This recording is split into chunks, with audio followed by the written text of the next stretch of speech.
Ayon kay Vladimir Putin, may simpleng solusyon sa bawat hamon ng Russia sa digmaan sa Ukraine. Dagdagan pa ang sundalo. Mula nang ilunsad niya ang kanyang pananakop, nakinabang si Vladimir Putin sa kalamangan sa bilang ng tao laban sa Ukraine. At ginamit niya ang kalamangan na iyon upang paulit-ulit na magpadala ng mga tropa na unti-unting nagpapahina sa depensa ng Ukraine. Ayon sa Ministry of Finance ng Ukraine, higit 118 milyong sundalo na ang nasawi sa Russia. Gayunpaman, maaaring hindi ito ang pinakamalaking problema sa tauhan na kinakaharap ngayon ni Vladimir Putin dahil may tatlong iba pang issue na lumitaw. Malaking problema sa mga sundalo ang kinakaharap ng militar ng Russia at lalo pa itong lalala kapag bumalik na sa kanilang bansa ang mga sundalo. Ang unang problema ay tiyak na magagalit kay Vladimir Putin ang mga sundalo na inaasahan niyang magpakita ng lubos na katapatan ay aktibong umiiwas sa serbisyo. Noong Disyembre 10, iniulat ng UNN na nadiskubre ng Artesh partisan sa Russia at sinakop na Ukraine ang kahina-hinalang aktibidad sa military hospital sa Kherson. Napansin nilang biglang napuno ito ng mga sundalo mula sa 200 at ikalimang Separate Motorized Rifle Brigade ng Russia. Sinabi ng lahat ng sundalong tinanggap na may dati silang sugat o sakit para makakuha ng kama sa ospital. Sabi ni Artesh, malinaw ang dahilan kung bakit ayaw ng mga sundalo na sumali sa digmaan ni Putin. Ayon sa UNN, ang pagdami ng mga sakit at sugat ay hindi aksidente. Kasabay ng chismis ukol sa paglilipat ng tropa mula Kherson papuntang Pokrovsk na umabot sa 200 at ikalimang brigade. Ayaw lumaban ng mga sundalong Russian sa Pokrovsk kahit malapit ng masakop ng Russia ang lungsod. Umabot na sa 10,000 ang napatay o nasugatang sundalo ngayong 2,000 at 25 para sa pagsakop na iyon. Dagdag pa rito, ang mga pumupunta ngayon sa Pokrovsk at sa kung anong paraan ay nakaligtas, alam nilang mas marami pang labanan ang naghihintay sa kanila.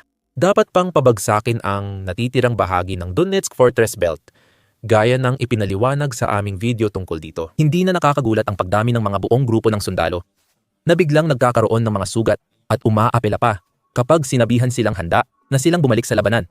Kapag isinasaalang-alang sa ganung konteksto, ang mga sundalong iyon ay naghahanap ng kahit anong dahilan na maaari nilang magamit para makaiwas sa pagbalik sa rota. Ginagawa nila ito upang sadyang suwayin ang mga utos ni Putin at ng kanyang mga kasabwat sa militar. Binibigyang diin ng mga partisan na dumarami ang sundalong ayaw pumunta sa harapan at naghahanap ng paraan makaiwas. Ulat ng UNM at ang mga sundalo sa Kherson ay hindi lang ang mga naghahanap ng paraan para makaiwas. Ang pagpapanggap o sa maraming kaso, ang pananakit sa sarili ay naging karaniwang gawain sa militar ng Russia mula nang ilunsad ni Putin ang kanyang pananakop. Kahit mukhang ayaw saktan ng mga sundalo sa Kherson ang sarili para makaiwas sa tungkulin, may iba nang matagal na itong ginagawa mula Agosto 2022. Iniulat ng International Business Times ang pahayag ng kawani ng sandatahang lakas ng Ukraine na ginamit ang Facebook para ipaliwanag ang lumalaganap na taktikang ito. Ang mga mananakop na Ruso ay nagkakaroon ng mga pagkalugi, nadedemoralisa, at naghahanap ng anumang pagkakataon upang makaiwas sa labanan. Nagkukunwari silang may sugat, minsan ay nananakit ng sarili at nagpapanggap. Tumaas ang kaso ng pagsabotahe sa utos ng mga opisyal, lalo na sa mga opensibang aksyon ayon sa pangkalahatang kawani. Habang tumatagal ang digmaan, tumitindi ito. Ang parehong uri ng sugat para makatakas sa labanan ay naging taktika na rin ng mga Ruso, katulad ng walang saysay na pag-atake nila na parang gilingan ng karne laban sa depensa ng Ukraine.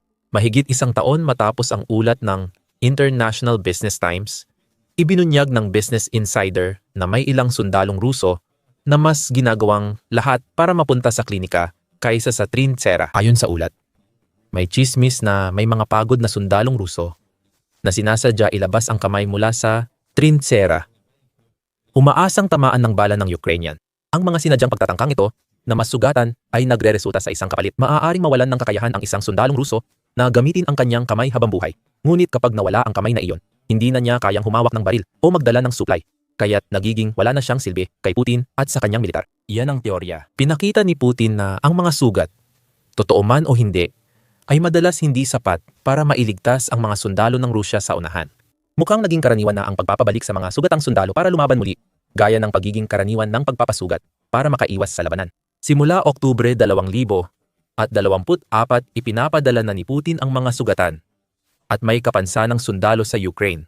Ayon sa ulat ng Medusa noong buwang iyon, ikinuwento ang buhay ng sundalong Ruso na si Andrei. Ikinuwento ng sundalong Ruso kung paano siya nasugatan. At ang naging tugon ng Russia dito, nag-atake kami malapit sa Bakhmut. Tinamaan ako ng shrapnel sa collarbone nang paputukan kami ng tangke, sabi ni Andrei. Nang tinatapos na nila kami, may tumama sa kanang mata ko at nasunog ang retina ko. Ngayon, itim na batik na lang ang kita ko. Ang ganitong grabing pinsala, lalo na sa paningin, ay sapat na dahilan para tanggalin ang sundalo sa aktibong serbisyo. Para kay Andrei, hindi siya nailigtas ng desisyon niyang huwag palawigin ang kontrata sa unit militar na nagdala sa kanya roon. Ang dating bilanggo na sumali sa militar upang makaiwas sa pagkakakulong dahil sa carjacking ay pumirma ng kontrata sa Russian Defense Ministry. Akala ni Andrei, mawawala siya sa labanan dahil sa pinsala sa mata. Pero nagkamali siya. Wala raw silang pakialam sa paningin niya. Gusto ko sanang maging driver, pero ginawa akong taga-baril, grenadier. Sabi nila, matututo ka ring bumaril gamit ang kaliwang mata mo. Hindi kailanman natutunan ni Andrei kung paano tumutok gamit ang nag-iisa niyang gumaganang mata. Sa kung anong paraan, nagawa niyang mabuhay sa panahon ng digmaan. Hindi lang si Andrei ang sugatang sundalong muling ipinadala ng Russia. Noong Disyembre 2024 iniulat ng Moscow Times na pinapabalik sa harapan ang mga sugatang sundalo kahit hindi pa tapos ang gamutan nila. Ganoon din sa mga may sakit na sundalo. Hindi raw kami pinapatapos, sabi ng sundalong Ruso. Marami silang may hepatitis. Gusto ba nilang mahawa ang buong hukbo? Ilang buwan matapos, naglabas ang Cable News Network ng video mula sa drone ng Ukraine na nagpapakita ng mga sundalong Ruso na may saklay sa combat zone. Maaaring niloloko ng mga sundalong Ruso sa Kherson si Putin sa pamamagitan ng pekeng sugat.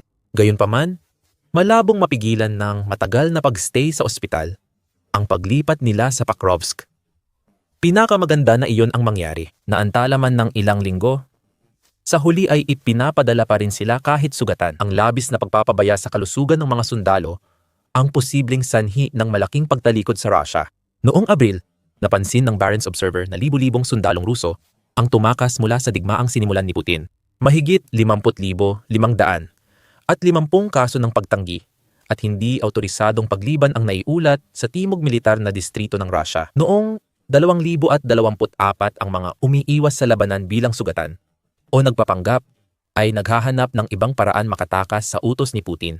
Gayunpaman, napakadelikado ng desisyon na laro na nilalaro ng mga sundalong ito. At ito ang nagdadala sa atin sa pangalawa, sa tatlong pangunahing problema ng mga sundalo na kinakaharap ngayon ni Putin. May mga sundalo ang Rusya sa harapan na tahasang tumatangging lumaban. At sila ay binabagsik ng gobyerno. Noong Disyembre 10 iniulat ng Kiev Post ang tinatawag nilang basement ng mga Rafusnik. Tumutukoy sa mga sundalong Ruso na nakakulong sa sinakop na Ukraine dahil tumangging sundin ang utos ni Putin. Hindi nagkukunwaring sugatan ang mga sundalong ito. Sa halip, hayagan nilang tinatanggihan ang utos. Maaaring dahil sa takot para sa buhay nila o hindi, pagsang-ayon sa ginagawa ni Putin sa Ukraine. Nakapag-develop ang Russia ng bagong paraan laban sa mga sundalo na nakasentro sa sinakop na Mariupol. Ipinaliwanag ng Kiev Post na ikinukulong ng Russia ang mga sundalong ayaw sumunod sa utos sa basement ng abandonadong construction site. Doon, binubugbog at tinatratong mas masahol pa sa hayop ang mga sundalong iyon dahil sa umano'y kasalanan nila. Ang nakakatawang kabalintunaan ay ang underground na piitang ito ay matatagpuan sa isang baryo na tinatawag na Melokino, na matagal ng isang paboritong bakasyonan dahil ito ay isang baybaying baryo sa tabi ng dagat ng Azov. Ang dating masayang lugar ay naging tagpuan ng kalupitan ng mga sundalo ng Rusya laban sa sarili nilang kasamahan. Iniulat ng Kiev Post ang mga pahayag ng isang dating bilanggo sa Melokino na gumagamit ng alias na Yegor. Karin, kadiliman, lungkot, walang hangin, mamasa-masang karton na kahon, mga paleta, bote. Iyan ang mga salitang ginamit ni Karin para ilarawan ang dati niyang piitan. Ayon sa kanya, madalas itinatago ng militar ng Russia ang lumalabag sa patakaran ng hanggang 1 taon. Lahat ng umalis sa kanilang unit ng walang pahintulot, mga tumakas at hindi tumakas, inilalagay nila lahat doon. Dagdag pa ni Karin. Ayon kay Yuri Chiplakov, isang sundalo, umabot sa 78 tao ang tumira dati sa maliit na basement na ito at nagkakasalitan sila sa pagtulog. Siguro kulang ang espasyo kaya hindi makakahiga lahat ng 78 na. nakakulong. Isang dating bilanggo, si Stanislav Kozlovsky, ang nagdagdag. Lagi raw mabaho doon. Tinrato kanilang mas masahol pa sa hayop. Sinabi rin niya na hindi lang mga nagtangkang tumakas ang napupunta sa Melokino Basement Dungeon. Madalas ipadala roon bilang parusa ang mga sundalong may kapansanan, sakit sa pag-iisip, o bumagsak sa military medical exam. Nabanggit namin kanina na ang pagkasugat o pagkakasakit ng isang sundalo ay hindi sapat para hilahin ni Putin ang sundalong iyon palayo sa harapan. Mukhang sapat lang ito para ipadala ang sundalo sa maruming kulungan sa ilalim ng lupa na posibleng ikamatay nila. Ang nakakabiglang bagay sa dating pasyalan na ngayoy lugar ng pagpapahirap ay patuloy pa rin ang turismo rito. Patuloy pa rin sinusubukan ng Rusya na gawing paboritong bakasyonan ang Melnikino. Kahit na patuloy ang digmaan sa pagitan ng Ukraine, pinipilit ang mga nakakulong magtrabaho sa sira-sirang infrastruktura ng nayon kapalit ng mas maayos na pagtrato, ayon sa United 24 Media. Ayon sa Kyiv Post, isang beses lang kada araw pwedeng gumamit ng palikuran ang mga bilanggo sa kalapit na sanatorium at tanging sa mga oras lang na hindi sila makikita ng mga turistang naglalakad-lakad sa nayon. Ipinapakita ng pansamantalang kulungan na may mas malalaking problema ang Russia kaysa sa mga sundalong nagpapanggap na may sugat o sakit. Sobrang dami ng mga sundalo na tumatangging sumunod sa mga utos ni Putin. Kaya't napipilitan silang maghanap ng kakaiba at mas malupit na paraan ng pagpaparusa sa mga sundalong iyon para hindi tularan ng iba. Kung iniisip mong maliit lang ang problemang ito, mag-isip ka ulit sa Mariupol, Donetsk, kamakailan tumangging sumugod sa opensiba ang isang unit ng sundalong Ruso na ikinagalit ng kanilang komander. Maaari mong malaman pa ang tungkol sa unit na iyon at kung ano ang maaaring ibig sabihin ng mga pagtangging iyon para kay Putin sa aming video. Hindi lang madilim na kulungan sa basement ang tanging parusa ng Russia sa mga sundalong sumusuway sa utos. Ayon sa ulat ng The Guardian noong Oktubre, may mga komander ng Russia na hindi na ikinukulong ang ilang sundalo. Paborito nilang parusa ang pagpapadala ng sundalo sa halos suicide na misyon o diretsyo na lang pinapatay ang mga ito. Ang The Guardian ay humugot mula sa isang investigasyon na isinagawa ng Verstka, isang independenteng news outlet na nangalap ng mga testimonya mula sa mga sundalong Ruso at mga kamag-anak ng mga namatay na sundalo. Ayon sa outlet, gamit ang opisyal na reklamo at mga video record, nakumpirma nila ang hindi bababa sa 100 at 50 pagkamatay sa kamay ng mga commander. Ngunit maaaring mas marami pa ang totoong bilang. May mga commander na nagtatalaga ng tagaputok ng bitay sa unit nila bilang parusa sa mga sumusuway o pumapalya. Ang mga sundalong sumusuway pero di pinapatay ay mabigat ang parusa. Sabi ng The Guardian, ang mga tropang sumuway ay itinapon sa hukay na may bakal na rehas, binuhusan ng tubig, at binugbog ng matagal.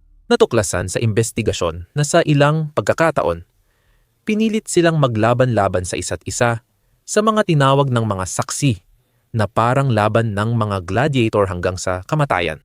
Hindi solusyon para kay Putin ang makalumang paraan sa modernong problemang militar ng Rusya tungkol sa mga tropang sumusuway sa utos. Ang ganitong kalupitan ay hindi pagkabigo ng hukbong Ruso, kundi katangian nito. Ginawa ito para itanim ang survival of the fittest na mentalidad sa mga sundalong kailangang maging manhid para mabuhay. Dito makikita ang ikatlo sa tatlong problema ni Putin sa mga tauhan niya. Ano ang mangyayari kapag ang mga sundalong nakaranas ng matinding kalupitan ay bumalik na sa kanilang tahanan? Ito ay isang tanong na wala talagang magandang sagot ang Kremlin, lalo na pagdating sa pagbabalik ng mga sundalo sa normal na buhay sibilyan. Sa halip, makikita ang sagot sa ginawa ng ilang sundalong bumalik sa Rusya. Ang ginagawa ng mga sundalong iyon ay simula pa lang ng isang mas malaking problema na lalo pang lalala. Kahit sino ang manalo sa digmaan, ang mga sundalong bumabalik mula Rusya ay pumapatay at nananakit ng mga sibilyan sa nakakatakot na antas. Ayon yan sa ulat noong Disyembre 9 ng United 24 Media na nagbabahagi ng impormasyong muling nakuha mula sa ipinatapong Russian news outlet na Veska. Ayon dito, mahigit 1,000 tao na ang napatay o nasugatan ng mga nagbabalik na sundalo ng Rusya mula nang magsimula ang digmaan. Hindi lahat ng pagpatay at pananakit ay gawa ng dating sundalo na nawalan ng kontrol at inilalabas ang kalupitan sa mga taong pinoprotektahan ni Putin mula sa digmaan. Sinimulan niya, sabi ng United 24 Media, hindi bababa sa 500 at 51 ang namatay sa mga insidenteng may kaugnayan sa mga veterano ng digmaan sa Ukraine. Halos 200 at 74 na biktima ay hayagang pinatay. Isa pang 163 ang namatay matapos magdusa ng matinding pinsala sa katawan kaya umabot sa 400 at 37 ang kabuang bilang ng mga namatay dahil sa sinadyang karahasan. Sa natitira, 78 ang namatay sa mga aksidente sa kalsada at 36 ang pumanaw. Dahil sa mga kasong kriminal na may kinalaman sa droga, hindi na nakakagulat ang mararahas na pagpatay kaysa aksidente sa kalsada at ibang krimen. Ipinapakita ng dalawang huling issue na mas komplikado ang problema ng mga nagbabalik na sundalo kaysa sa ilang naligaw ng landas. Pagbalik nila, dala nila ang kalupitan ng digmaan at ibinubunton sa kababayan.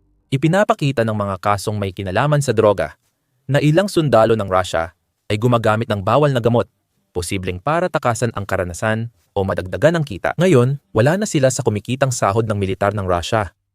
Tandaan mo yan, babalikan natin mamaya. Ayon sa ulat ng United 24 media, karamihan sa mga pagkamatay at sugatan ng veteranong Russian ay gawa ng dating bilanggo bago sumali sa labanan. Sa Ukraine, 163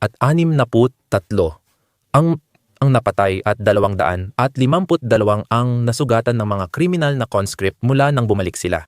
Nagdadagdag pa ito ng panibagong suliranin sa problema ni Putin tungkol sa mga sundalo na haharapin ng Russia sa hinaharap. Ang mabilisang pagpapalaya sa mga bilanggo, kapalit ng paglilingkod sa digmaan sa Ukraine, ay magdudulot ng malaking pinsala sa Russia sa mga susunod na taon. Alam na alam ni Putin kung ano ang naghihintay sa kanyang bansa kapag nagsimulang bumalik ang mga dating bilanggo. Ayon sa ulat ng ABC News ng Australia noong Oktubre, sinabi nilang hanggang 180,000 sundalong Ruso sa Ukraine ay galing sa mga kulungan. Karamihan sa kanila hindi na babalik sa selda pagbalik nila. Napalaya na sila sa kalsada. Pero marami pa, libo-libo, ang di pa nakakabalik. Iniulat din ng outlet ang komento ng eksperto sa seguridad ng Russia na si Mark Gagliotti. Ang desisyon ng Moscow na kumuha ng mga nahatulang gangster, mamamatay tao, rapist at iba pang malalaking kriminal ay tiyak na magdudulot ng kakaibang kaguluhan sa bansa.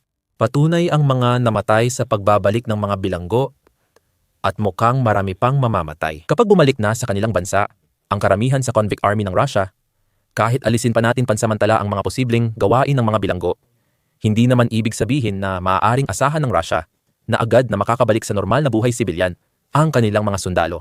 Nabanggit natin kanina ang pera bilang problema at ipinaliwanag ng Reuters sa ulat noong Setyembre kung bakit ito nagiging issue.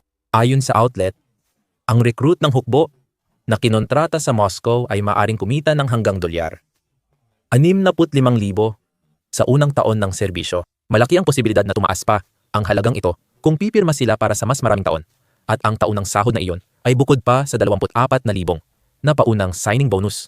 Ang bonus na iyon ay halos kapantay ng karaniwang sahod sa kabisera ng Russia. Kaya malamang mas mataas ito kumpara sa maraming rehiyon sa labas ng Moscow. Pagbalik ng mga sundalong Russia, uuwi sila sa bansang hindi nila kayang kitain ang ganitong halaga.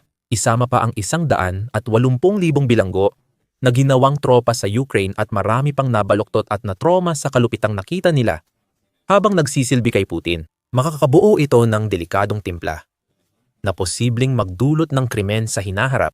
Saan pupunta ang isang dating sundalo kapag naubos na ang pera at hindi na nila kayang kitain ang dati nilang kinikita noong sila ay sundalo pa? Droga, alak, at mga organisadong krimen na nag-aalok ng malaking kita kapalit ng mga kasanayang natutunan ng mga sundalo sa Ukraine. Lahat ng ito ay posible at nakita na ng Russia ang ganitong sitwasyon noon. Nang bumalik ang mga veteranong naglingkod sa digmaan sa Afghanistan na natapos noong 1989, bumalik sila sa isang bumabagsak na Soviet Union. Nagbigay ito ng pagkakataon sa marami na masangkot sa gangsterismo. Ayon sa The Guardian, nanaig ang organisadong krimen sa Russia noong dekada 90 dahil sa tindi ng sitwasyon. Hindi na kailangang masyadong mag-alala si Putin tungkol dyan o kailangan pa rin ba niya? Ang pagsulpot ng organisadong krimen sa Russia noong 1990 dekada ay kaugnay ng pagbagsak ng Soviet Union. Baka akala ni Putin mas kontrolado niya ang sitwasyon kaysa dating mga leader ng Soviet. Pero ang lipunang ginawa niya ay malapit nang bumagsak dahil sa digmaan sa Ukraine, mga suwail na sundalo, kriminal na bumalik, at kakulangan ng katapatan ay maaaring magdulot ng malaking epekto. Dahil nga, ang Rusya na uuwian ng mga sundalong iyon ay magiging hinog para sa mga kriminal na sasamantala. Salamat sa Ukraine, na sumira ng malaking bagay sa Rusya. Walang magawa si Putin para pigilan ito. At ang kanyang autoritaryan na rehimen ay nakakaramdam ng matinding presyon na hindi pa nila naranasan noon. Panoorin ang aming video at mag-subscribe sa The Military Show para sa iba pang pagsusuri sa kalagayan ng militar ng Rusya. Salamat sa panonood.